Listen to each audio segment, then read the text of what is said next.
আমরা নুরি সাহেব দেখাইলা যে হিন্দু জমিদার ঢাকা দক্ষিণের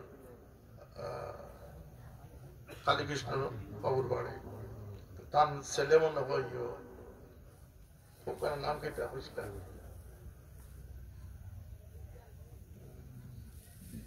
বাবারে যে নিয়ে করছিল তো কইলা যে তারা জেলা বড় জমিদার আসলা তারা চরিত্রলা বড় আছে যে কোনো ধর্মের মানুষ হোক জিন্দিগির সুন্দর করতে হলে চরিত্র দিয়ে মানুষের জিন্দিগির সুন্দর আখিরাতের ফয়সালা ইমানের উপরে হইব দুনিয়ার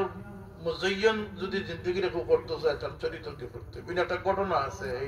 এই জমিদারে আমার বাবারে একটা বড় ধরনের একটা সেলিব্রেশন করছিল আর বাবায় 34 বছর পরে তান বাতিদের পাইয়া পদয় বাবু 34 বছর পরে তান বাতিজারে ভাইয়া বাবার সেই এহসানের কথা মনে হয়েছিল বাবা তান্ডে বহুত বড় বিপদ থেকে উদ্ধার করে দিয়েছিল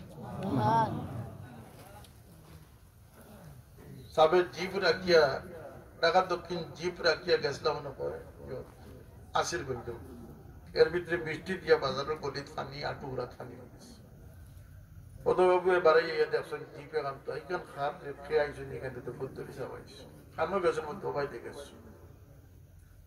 কইলারে বা নৌকা তো না ইয়া মাইতো না অত বড় সাপ তান কাপড় বিদে গাড়ি তুলতাম কাপড় বিদে গাড়ি তুলতাম কিতা করবো বাক্কা কয়েকশো 8 টাকা 300-400 টাকা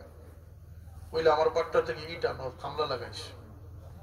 আর ভাই তুষারি তোখটা আছে আর ফুল বানাও সাপ যাতে হুকনে হুকনে নৌকা থেকে লামিয়া হুকনে হুকনে যাতে গাড়ি খানা গিয়ে উঠতে পারে এক জায়গা গিয়ে দেখা গেল খাটাতরের বেড়া পড়ে গেছে তহসিল অফিসের মনে হয় সম্ভবত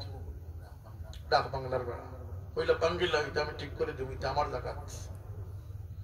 তো খাটাতরের বেড়া খুলিয়া পাঙ্গিয়া সাবর পথ করে দিয়েছিলেন 34 বছর হয়ে তার বাতি যাই বিপদ পড়ছিল আমার বড়জনটা ডাকিয়ে নিয়ে মোটর সাইকেল দিয়ে তখন খালিগঞ্জ থেকে ঢাকা দক্ষিণ পৌঁছাইয়া দেওয়া হয়েছিল এহসান ফরওয়ারি চাষা আসলাম তো এর লাগিয়া চরিত্র বড় বড় উঠা জিনিস